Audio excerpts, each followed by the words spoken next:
Hi everybody, welcome to my channel. This is Slangy. It's almost the end of the year. Today is actually the 23rd of December. I've been thinking of doing this video for some time back because I'm like, I know there's so many people that dread going home at this time of the year because it's just toxic. At home it's toxic. You have that aunt that is going to ask you why you're not married, why don't you have a wife, no one wants to marry you because you're outspoken, you're too forward, you don't know how to dress, you don't know how to cook.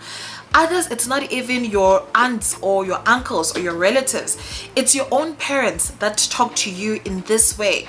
If it's not your own parents, it's your friends. If it's not your friends, it is you.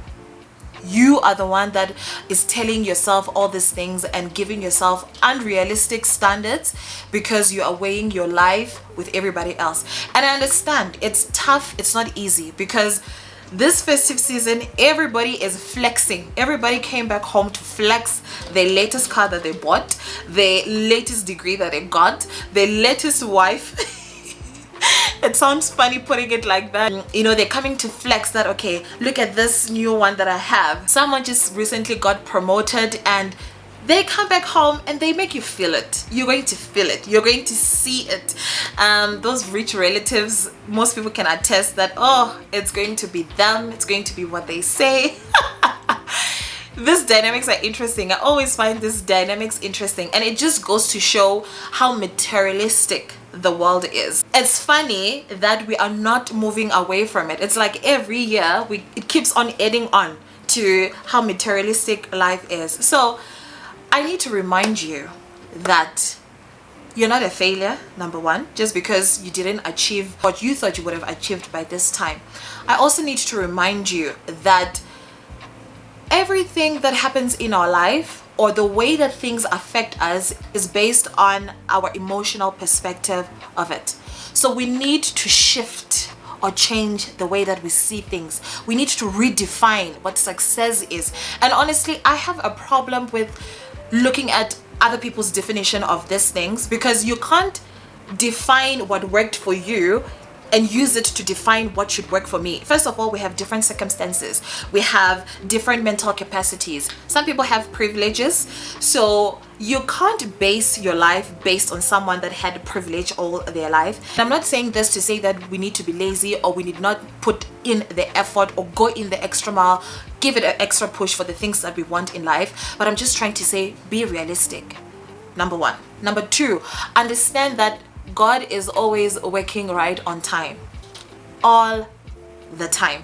There's so many times where I thought I needed something to fall into place or I needed to have been married, but now when I look at it, I'm like, I've only just found out who I am. I've only just found out my identity.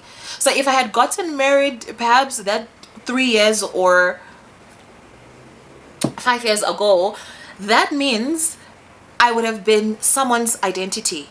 I would have been linked to Tlangi, who is a wife, who's married to so and so. And it's interesting how so many people, if you were to ask them on the spot, who is Tlangi? Define Tlangi for us.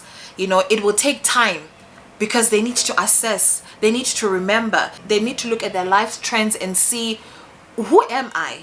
You know, when my husband is not there, when my wife is not there, when my children are not there, when these finances are not there, who am I? So in that case, it was a blessing in disguise that I'm still a single woman because I've gotten to know who Tlangi is. I've gotten to know what my brand is. I've gotten to understand what my values are. So now even if a gentleman comes through, I will not be swept away by fantasies or materialistic things, but I'll be swept away by the core values that speak to me and that define my brand, as well as my value, as well as the destiny that God has for me. Yo guys, oh, I started this video because I just wanted to share a young message, but through me speaking, I'm just getting filled with the Spirit, and I'm glad that this is the case because that means that there's someone out there that needed to hear what I'm saying today. I need to emphasize that God is always going to move at your rhythm. Now let me explain that before people say, well, God does his own stuff. Yes, God does his own stuff, but he knows us best. He knows where we are right now mentally. He knows where we are emotionally, spiritually. He knows the friends that we have. There is no way that he's going to do something that he knows that will activate the enemy to come full force at you. That doesn't make sense. Why would he do that? You know, he's not a God that sets traps for us. He's not a God that tests us. He's not a God that doesn't have a vision. And honestly, if we are going to sit down and understand who God is and how God works, I think we'll be less frustrated, and I think we'll be more appreciative and grateful of where we are in life. What happened this year, I'm so grateful for what happened this year. I'm not trying to gloat or boast. Based on what I wanted to have happened this year, it's nowhere near what I would have wanted. I mean, initially when I had the New Year's resolution, hey, I don't have half of those things, but spiritually I'm content, emotionally I'm content, and I'm content because I said, Tlangi, remind yourself of who God is. How does God work? God doesn't test you. God will not give you what you can't handle. God is already 100 steps ahead of your enemy.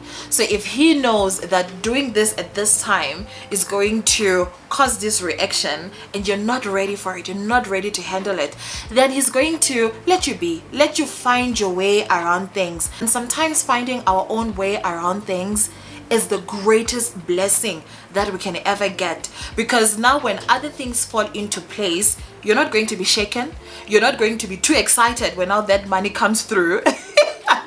You're not going to appreciate your partner because you think you're Miss Goody Two Shoes or you're Mr. Fine Man who every woman wants. You're going to be humble, and that is what I want you to remember. Everything happens for a reason, and your blessings are going to fall in at the right time when you are ready for them. So have fun this festive season. Have fun this Christmas. When people come at you, stay calm. If you don't want to say anything, just stay calm and don't say anything. If you retaliate, they know that you got offended or you didn't get offended or whatever the case may be. So leave that little bit of suspense to people that think that they have the right to speak anyhow at you. Those that have been graceful and kind to you, let them know how much you appreciate how they made you feel, so that they continue to do that, not only to you but to other people as well. We need a little more grace, a little more kindness, and we need the world to be a happy place. Don't be too hard on yourself. It's okay. That thing didn't work out. It's okay. Still going to happen. Don't feel like you are less than or you're not deserving just because things didn't fall into place. They're going to fall into place when it's time for them to fall into place. God bless you. May God be kind towards you and your family. May God free you spiritually, emotionally, financially, mentally, and may you have the best Christmas ever. Bye-bye.